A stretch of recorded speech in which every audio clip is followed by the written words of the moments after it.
नमस्कार, स्वागत है आप सभी का हिंदुस्तान 24 पर और मैं आप सबके साथ विपिन चौधरी। आज़ाद समाज पार्टी के राष्ट्रीय अध्यक्ष चंद्रशेखर आज़ाद पर हुए जानलेवा हमले के बाद बड़े बड़े राजनीतिक दलों के बड़े बड़े नेता उनका हालचाल जानने के लिए उनके आवास पर पहुंच रहे हैं। इन सब के बीच सबसे बड़ी बात यह है कि गुर्जर समाज के राजनीतिक और गैर राजनीतिक लोग भी उनके आवास पर खूब पहुँच रहे हैं और उनका हालचाल जान रहे हैं। युवा तो सोशल मीडिया पर उनके समर्थन में पोस्ट भी डाल रहे हैं।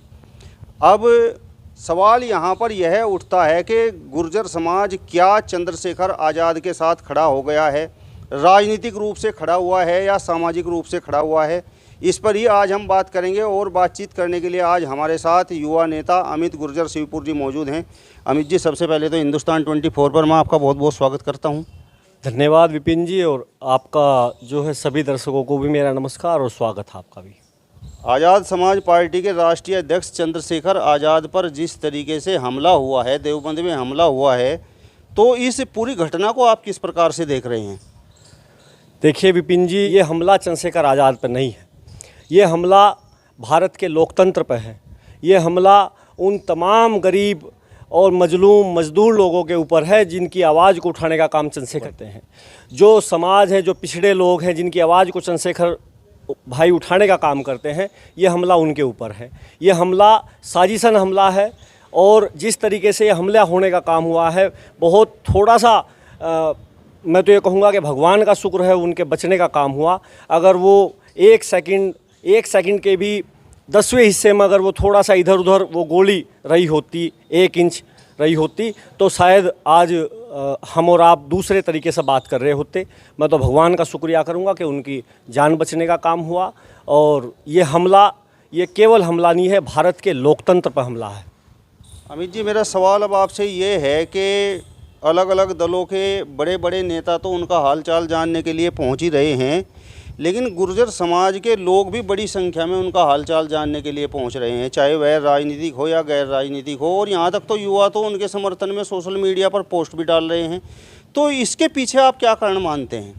देखिए विपिन जी, कहीं ना कहीं जिस तरीके से पिछले 1-2 साल के अंदर चंद्रशेखर भाई ने हमारे समाज की आवाज़ को उठाने का काम किया है, हमारे समाज के जो ज्वलंत मुद्दे हैं उन पर अपनी बेबाक राय रखने का काम किया है। वो मामला जेवर एयरपोर्ट का नाम सम्राट मिहिर भोज के नाम से करने का काम हो, या वो दादरी में मूर्ति प्रकरण में इनका बेबाक बयान आया हो, अभी सहारनपुर में जो यात्रा हुई है उसमें गुर्जर समाज के समर्थन में चंद्रशेखर भाई का बयान रहा हो, या आगरा में फेक एनकाउंटर जिस तरीके से पुलिस ने करने का काम किया, और आकाश गुर्जर जो निर्दोष था उसको खनन माफिया बता करके उसको मारने का काम किया। 48 दिन वो बेचारा अस्पताल में रहा, और मुरैना मध्य प्रदेश का वो रहने वाला था, और उसकी लड़ाई को चंद्रशेखर भाई ने जिस तरीके से लड़ने का काम किया, तो मुझे ऐसा लगता है कि कहीं ना कहीं चंद्रशेखर भाई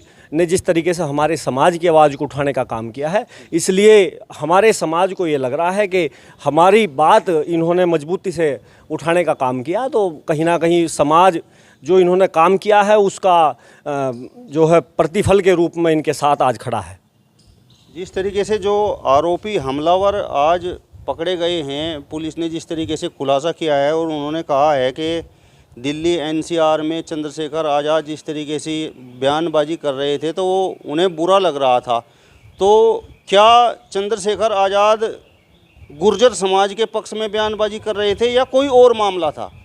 देखिए, गुर्जर समाज के साथ साथ चंद्रशेखर भाई ने जिस तरीके से तमाम लोगों का साथ देने का काम किया है, अभी पहलवानों का मामला रहा हो या हरियाणा में किसानों का मामला रहा हो, गुर्जर गौरव यात्रा का मामला रहा हो, और तमाम और दूसरे लोग भी जिस तरीके से जो है चंद्रशेखर भाई ने आवाज़ उठाने का काम किया, तो निश्चित रूप से आप ये समझिए कि ये साजिश करने का काम किया गया और एक जो है बड़ा हमला उनके ऊपर किया।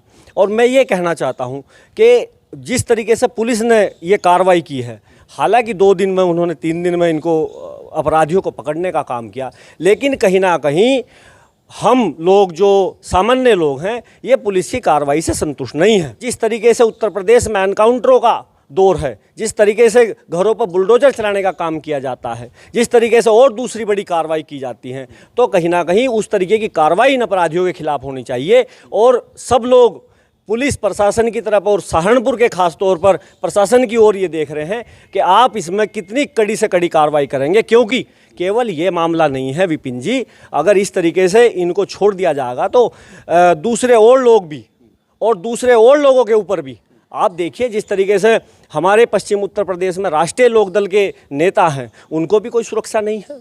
जयंत चौधरी जी को, हमारे गुर्जर समाज के मजबूत नेता और लगातार सभी सर्व समाज की आवाज़ को बुलंद करने वाले अतुल प्रधान जी, उनको भी कोई सुरक्षा नहीं है। तो इस तरीके से तो हमले उनके ऊपर भी होंगे। तो मेरा निवेदन यही है कि प्रशासन सख्त से सख्त कार्रवाई करे और इन अपराधियों के खिलाफ जो सख्त कार्रवाई हो वो की जाए, और हमारे तमाम विपक्ष के नेताओं को जो हमारी आवाज़ बुलंद करने का काम कर रहे हैं, जो पिछड़े और दलित की और अल्पसंख्यकों की आवाज़ को बुलंद करने का काम कर रहे हैं, उन सब लोगों की सुरक्षा सुनिश्चित की जाए, हमारी ये मांग है। जिस तरीके से आपने अभी कहा कि चंद्रशेखर आज़ाद पिछले कुछ समय से गुर्जर समाज के पक्ष में आवाज़ उठा रहे थे, तो अब उन पर हमला हुआ है, गुर्जर समाज के लोग उनका हालचाल जानने के लिए पहुंच रहे हैं। तो मेरा सवाल आपसे ये है कि ये चंद्रशेखर आज़ाद के प्रति गुर्जर समाज की सामाजिक सहानुभूति है या राजनीतिक सहानुभूति है? देखिए विपिन जी, ये क्योंकि कोई भी कार्य हो सामाजिक और राजनीतिक जब होता है तो एक ही हो जाता है। हम कहीं ना कहीं अपने आप को, आज गुर्जर समाज की अगर मैं बात करूं, तो अपने आप को कहीं ना कहीं ठगा हुआ महसूस कर रहे हैं। लगातार पिछले 6.5 साल से भारतीय जनता पार्टी की यहाँ सरकार है और हमारे समाज ने पूरा पुरजोर तरीके से भारतीय जनता पार्टी को सपोर्ट करने का काम किया है, लेकिन उसके प्रतिफल के रूप में हमें जो मिलना चाहिए था वो हमें नहीं मिल पाया।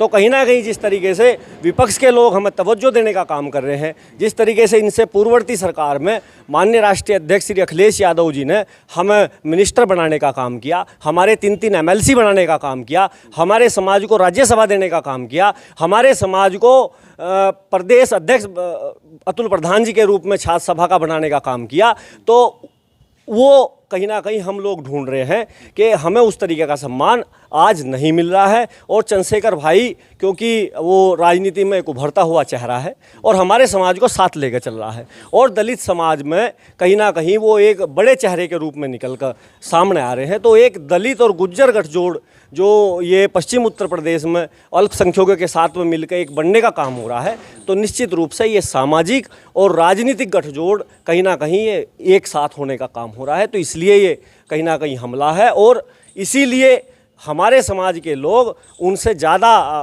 उम्मीद रख रहे हैं या उनसे ज़्यादा पहुंच रहे हैं मिलने के लिए भी। अमित जी, मेरा सवाल आपसे ये है कि क्या आपको लगता है कि दलित समाज चंद्रशेखर आज़ाद के पक्ष में खड़ा हुआ है?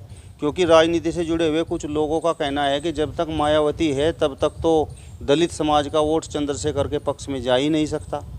देखिए विपिन जी, असली बात यह है कि क्योंकि चंद्रशेखर जो है वो ज़मीन पर पहुंच करके और सर्व समाज की लड़ाई करने का काम कर रहा है, क्योंकि वो दलित समाज से है, तो इसलिए वो लोग भी उनको एक तरफ एक आशा उम्मीद के साथ में देख रहे हैं। जिस तरीके से गुर्जर समाज को कुछ भी मिलने का काम नहीं हुआ, उसी तरीके से पिछले 2014 से लेकर के और आज तक जो मोदी सरकार रही है, और 17 से लेकर दूसरा टर्म में भी योगी सरकार चल रही है, तो गुर्जर समाज के साथ साथ दलितों के साथ भी केवल वोट लेकर के उनका राजनीतिक फ़ायदा कोई नहीं हुआ है। और चंद्रशेखर आज़ाद जो है वो दलितों की लड़ाई मजबूती से लड़ रहे हैं, तो निश्चित रूप से आज नहीं तो कल दलित समाज उनके पीछे खड़ा होगा, और निश्चित रूप से होगा, ये तय है। अमित जी, अब मेरा सवाल आपसे ये है कि चंद्रशेखर आज़ाद सहारनपुर से हैं, आप भी सहारनपुर से ही हैं, तो जिस तरीके से उन पर ये जानलेवा हमला हुआ है और उसके बाद बड़े बड़े दलों के नेता, आपने भी देखा होगा, उनके आवास पर उनका हालचाल जानने के लिए पहुंच रहे हैं, तो क्या अब आपको लगता है कि चंद्रशेखर आज़ाद राजनीति में मजबूती के साथ स्थापित हो चुके हैं और पूरे देश में बड़े बड़े राजनीतिक दलों में उनकी चर्चाएं हैं? देखिए विपिन जी, निश्चित रूप से सबसे पहले तो हमारे जनपद, पूरे जनपद के लिए गौरव की बात है। एक बहुत निम्न परिवार से निकल करके जिस तरीके से चंद्रशेखर भाई ने पूरे दलित समाज की लड़ाई लड़ने का काम किया और दलित समाज का एक बड़ा चेहरा बनने का देश में काम किया और दलितों के साथ साथ पिछड़ों की लड़ाई, अल्पसंख्यकों की लड़ाई मजबूती से लड़ने का काम किया, वंचितों की लड़ाई मजबूती से लड़ने का काम किया। ये हमारे लिए गौरव की बात है कि वो सहारनपुर के निवासी हैं। पूरे देश में जहाँ भी चंद्रशेखर भाई जाते हैं तो कहीं ना कहीं सहारनपुर का नाम रोशन होता है। और सहारनपुर की जहाँ तक बात की जाए, सहारनपुर में पहले भी बहुत बड़े बड़े चेहरे यहाँ से रहे हैं। अगर मैं बात करूँ चौधरी यशपाल सिंह जी की, वो एक देश में एक अलग तरीके की उन्होंने राजनीति की शुरुआत की है, वसूलों की उन्होंने राजनीति की है। उनके बाद में समाजवादी पार्टी के आजीवन प्रदेश अध्यक्ष रहे चौधरी रामशरण दास जी सहारनपुर के ही लाल रहे हैं। अगर मैं बात करूं मान्यवर काशीराम जी ने सहारनपुर से चुनाव लड़ा है। अगर मैं बात करूं बहन जी भी कहीं ना कहीं यहाँ से चुन करके मुख्यमंत्री बनने का काम हुआ है। तो ये सहारनपुर के लिए गौरव की बात है। मेरा दूसरे लोगों से भी कहना यह है कि आप चंद्रशेखर को वोट के माध्यम से हराने का काम करें, उसको सीधे गोली मत मारें, वोट ना दें। उसके विचारों को आप नहीं मानते वो अलग बात है, वैचारिक उससे मतभेद कीजिए, लेकिन आप उस पर हमला मत कीजिए। किसी की आवाज़ को दबाने का किसी को अधिकार नहीं है। ये लोकतंत्र है। बाबा साहब ने जिस तरीके से हमें संविधान दिया है, उस संविधान में आप किसी की आवाज़ को दबा नहीं सकते, आप किसी को गोलियों से छलनी नहीं कर सकते, आप किसी के ऊपर बम से हमला नहीं कर सकते। आप केवल उसको वोट के माध्यम से आप हरा सकते हैं, आप वोट के माध्यम से उसकी आवाज़ बंद कर सकते हैं। चलिए, तो युवा नेता अमित गुर्जर शिवपुर जी को आपने सुना। फिलहाल इस वीडियो में बस इतना ही। अगली वीडियो में फिर आपसे मुलाकात होगी। तब तक बने रहिए हिंदुस्तान 24 के साथ। नमस्कार।